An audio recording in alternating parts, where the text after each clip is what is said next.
настоящий герой не тот, кто в сияющих доспехах, и это уже не просто мем, а чуть ли не фраза с точностью описывающая реалии Conquer's Blade для всех фронтлайновых отрядов. Пехота в данной игре многочисленна на разных тирах, и поэтому я решил заливать ее постепенно на канал, где-то вперемешку, где-то концептуально, и сегодня мы поговорим о очень неоднозначной теме в КБ, которая делит всех игроков на два лагеря. Коробки. Да, щитоносцы — это камень преткновения на пути к победе, что для одной, что для другой команды. При этом одни, начитавшись Ницше, возносят ее апофеозом стоицизма, буквально боготворя, а другие, напротив, считают, что они род шатали быть мучениками всея осад и лучше набьют строгую соточку в бэклейне лучниками и проиграют, но с довольным лицом. Дескать, коробка — отряд страдальный, они кайфануть сюда зашли, а на победу им плевать. При этом, если вы берете Карабас, найдется 1001 советник, что от тех, что от других, который будет говорить вам, как играть. Конечно, зерно правды есть во многих мнениях, однако, как обычно, истина где-то посередине. Можете не стесняться и писать, что вы об этом думаете, а между строк вы на канале Лорда Говарда, и сегодня мы постараемся разобраться в том, что же такое блокирование и правда ли то, что синяя восточная коробка лучше фиольной. Поехали! Для начала, по аналогии с прошлого видоса, мы поговорим о ветках прокачки, способностях, позиционке, трактатах для каждого отряда, уже потом будем делать выводы, но так как мы говорим о щитоносцах, следует сразу разобрать один общий момент, и это блокирование. Согласитесь, игра не дает четкого понимания, что это такое, и когда вы получаете какой-то трактат на буст блокирования, вы как Траволта просто не понимаете, что это за чудо, ведь такого параметра в статах просто не числится. Блокирование мужчины — это буквально здоровье щита. Когда вы бьете в щит любому чубрику, вы можете видеть серую, еле заметную шкалу, как раз она и будет блокированием. Стоит сказать, что это не так хорошо работает на данный момент, иначе мы бы имели строгий параметр, однако я попытаюсь это хоть как-то обосновать. Итак, у каждого отряда есть свой показатель блокирования. Я взял на себя ответственность выделить средний параметр, так как зачастую варьирование идет в 200 поинтов, чего не так много. У класса щитоносцев средний показатель доходит до 800 блокирования, в то время как у баклеров 500. Дробящий, рубящий и проникающий урон наносят разное количество урона по щиту. Например, чтобы снести щит в 500 блокирования, вам понадобится примерно 7 ударов проникающим уроном, 3-4 рубящим и 2 дробящим. Это образная градация при условно равном количестве статов урона. Да, на ДПС будет также влиять и стат вашего оружия, но только его показатель белого урона. Пробивание здесь не будет ролять от слова совсем. При этом есть интересная фишка. Допустим, у вас на молоте 1600 урона, ударяя в баклера на 500 блока, вы одним ударом сносите 400 дамага автоатакой и оставляете 100 жалких поинтов блокирования щиту. Если же вы нанесете еще один удар автоатакой, то эти 100 поинтов очевидно вы уничтожите, а вот 300 оставшихся не войдут никуда, ни в тело юнита, ни во что бы то ни было. И я думаю, вы понимаете, что я имею в виду. Даже если вашего дамага хватит на то, чтобы ваншотом пробить щит, сколько бы поинтов вашего дамага не превышало этот показатель, урон просто будет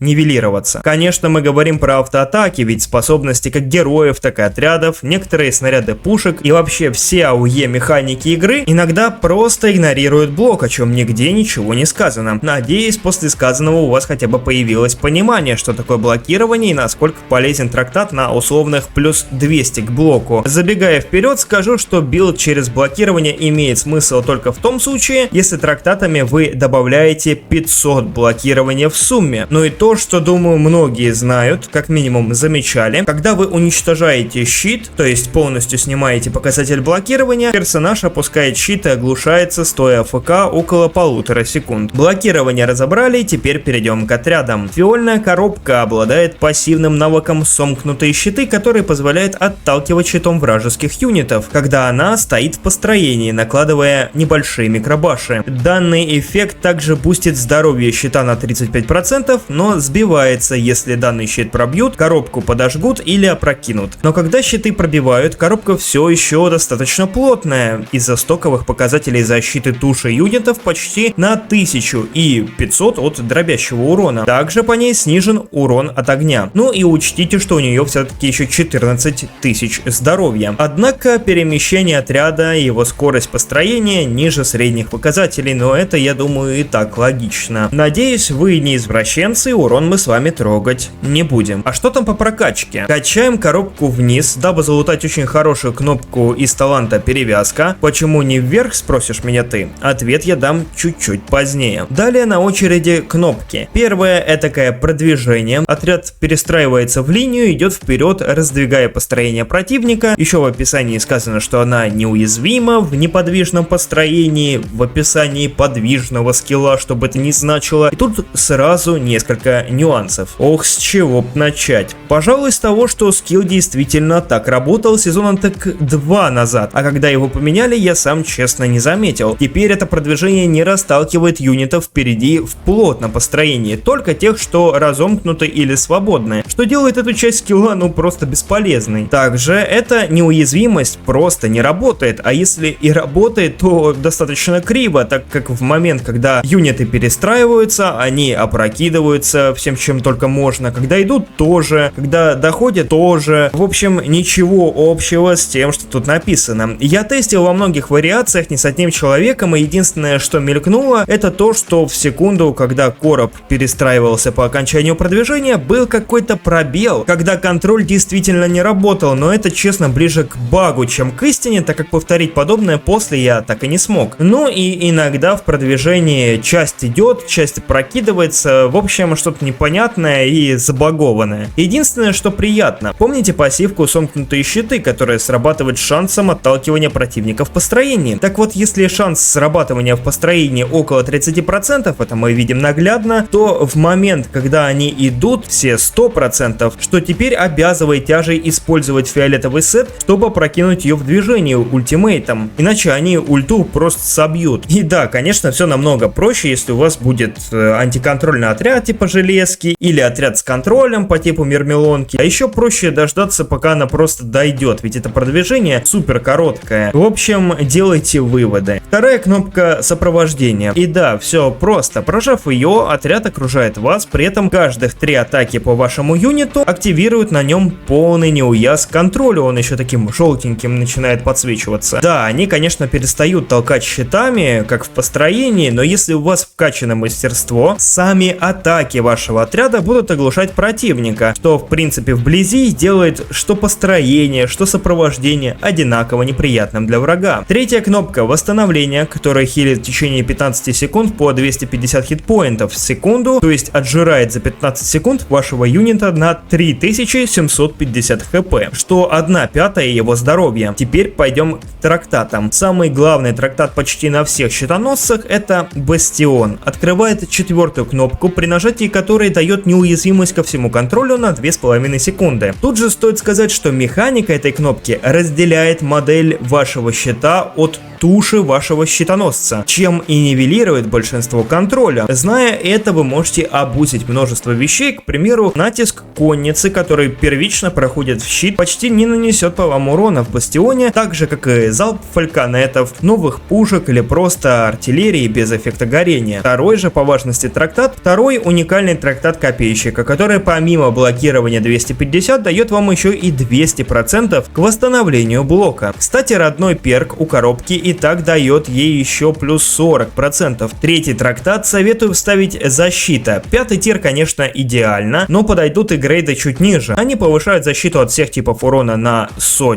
плюсом и снижают весь входящий урон на n-ное число процентов, вплоть до 6. Также есть прикольные трактаты из категории блок, которые вкупе с предыдущим уникальным трактатом копейщика 2 сделают вам плюс 500 дополнительного блокирования. И вы скажете, да чё ты к этим 500 блокирования-то прикопался? Вспомните, как вы долбите каких-нибудь пеших рыцарей, к примеру, и даже на молоте не всегда удается с 2 тычек сломать им блок. И это про скиллы я вообще еще речи не веду. А вот у них всего-то 500 блокирования, а тут на трактатах такой приятный буст. Считаю, что игнорировать такой прирост немного нелогично, а вот если блокирование будет меньше, чем 500, то вторую атаку с дробящего урона щитом вы уже не заблокируете. Поэтому именно значение в 500 будет самое оптимальное. Если же у вас нет трактата на блок, отлично подойдет уникальный трактат Копейщика 1, который даст голых 400 к блокированию без дополнительных плюшек. Пятый трактат и самый частый к юзу — это компетентность, от которого нам важны больше 15% к дефу спины на случай опрокидывания нашей коробочки. На самом деле логика постановки трактатов на коробке достаточно проста. Все самое лучшее на защиту, и чем больше статов, тем круче. Поэтому не буду описывать все возможные трактаты, скажу лишь, что если все прям скудно, то можете использовать буст дробящей защиты и использовать общие трактаты вместо специализированных для щитоносцев. Но предпочтительнее лучше, конечно, отдать специализированным, ведь первое вам их все равно некуда воткнуть, и второе они по статам круче. Сборка, которую вы видели на экране, самая распространенная и универсальная. Она делает ваш геймплей более мобильным. Как это выглядит? Прикрывайте строй вашего кулака атаки любым из статичных построений в зависимости от размера столкновения. Чаще всего используется черепаха и стена щитов. Далее двигайте коробку в авангарде, следя за тем, чтобы ваши союзники шли с вами, не пуская их вперед вас и не отходя от них слишком далеко. Статик в основе своей используется до момента столкновения, так как важно прикрыть союзников от стрелковых отрядов и пушек. Когда подходит столкновение, принимайте первый контроль врага бастионом, а далее советую лучше перебраться в сопровождение, так как ваша роль уже не прикрыть от стрелков, а не пустить пехоту врага дальше. Если вы будете стоять в статичном построении, в бою обычно до 15 героев врага и отрядов, которые смогут положить вас на лопатки после того, как вы заюзали бастион. А сломая первые щиты вашей коробки, враг уже с легкостью скушает весь остаток вашего построения и того, что внутри. Нежели в сопровождении, за коробку уже намного тяжелее зайти, так как она растягивается по замесу и быстро стакает неуязвимость, оглушая еще и противника своими атаками. Здесь же стоит добавить, что если щит в построении упадет в первый раз, то когда юнит его поднимет, здоровье щита будет восстанавливаться почти с нуля. И если вы ударите по щиту еще раз, юнит опять упадет в нокаут. А вот если переключить коробку в сопровождение, то данный дебаф не будет действовать под стакнутым неуязом, и даже с нулевым здоровьем щита юнит его не опустит. Ввиду этого вся вторая линия фронта живет намного дольше. Единственный минус — союзники остаются уязвимы к стрелкам, и поэтому чаще одна коробка дефает фронт в сопровождении, а вторая кроет в статике весь бэклейн. Но это уж прям что-то на высоком. На деле же в осаде ситуация рознится, так как сами кучки менее собранные, происходят мини-стычки где-то по 2-3, где-то по 6 отрядов, и там уже зависит ваша тактика от отрядов, которые вас пушат. Поэтому не стоит то, что я сказал, проецировать вообще на все ситуации в игре. Есть ситуевины, где и первая кнопка хорошо себя показывает, а также где лучше стоять неподвижно в построении до талого. Еще почти у всех щитоносцев в игре есть очень забавная особенность. Несмотря на их здоровенные хитбоксы, они просто пешком могут просочиться через любой строй врага и при желании в этом строю развернуть свое построение по типу Шелтрона, растолкав врага изнутри. Но это уже что-то на грани рофла на самом деле. Кстати, именно из-за этой фишки Мирмелонка не багается, когда врезается в отряд. Бытует мнение о том, что синяя коробка во много лучше фиольной. Так ли это, сейчас и узнаем. Из описания пассивок нет ничего, чтобы мы не увидели в фиолетовой, за исключением вот этой. Если отряд в построении и в него приходит контроль, мало того, что он быстрее из него выходит по дефолту, так еще и берет на себя неуязвимость после того, как сбросит с себя контроль на 5 секунд, а когда тот кончается, берет буст на защиту и урон. Звучит уже как-то сломано. Минус в том, что в отличие от фиольной коробки у синей нет устойчивости к огню, из-за чего она должна просто испепеляться, однако тут есть мастерство, которое, внимание, сбрасывает все периодические эффекты на 0,3 секунды за получение урона в тушу от отрядов каждых 1,5 секунды. Вы сейчас точно поняли, что услышали? Надеюсь, да, потому что если этому отряду сносят щит, в ответ он контузит того, кто данный щит снес. Шикарно, не правда ли? А теперь полезли в ветки прокачки. Я видел, конечно, как качают ее по-разному, но, как по мне, самый оптимальный способ — весь низ, остаток вверх. И именно так вы залутаете снижение общего дамага по туше коробки на 9%, 20% к защите от ударов с тыла, хороший прирост к статам хп, 30% снижения дамага по коробке после пробития щита и 40% к восстановлению блока. Как вы понимаете, два последних параметра вкупе с пассивом пассивками, это уже экстра секс, но теперь мы еще идем и в трактаты. Из обязательных, конечно, бастиона уникальный трактат копейщика 2. Первая помощь, дающая небольшой хил и резист к ударам после пробития блока, трактат на защиту, что и на фиольной коробке, и трактат на блок или уникальный копейщика 1, в отличие от фиола, например, у меня стоит именно он. И что мы получаем? Пусть на синьке у нас вдвое меньше статов защиты у туши и меньше блокирования, примерно на 200-400, но сравнив резисты, которые режут процент исходящего урона от врага, на синьке их чуть ли не вдвое, а то и втрое раз больше. Нет, правда, при этом восстановление блока мы сравняли с фиолом, хотя на синьке он по дефолту быстрее из-за врожденной пассивной способности. Еще на синей коробке на 6000 хитпоинтов больше, чем на фиоле, благодаря чему она и может терпеливо стакаться. Ах да, помните, что для того, чтобы в фиольной коробке стакнуть неуязвимость, нужно перестроиться, потанцевать с бубном, а на синей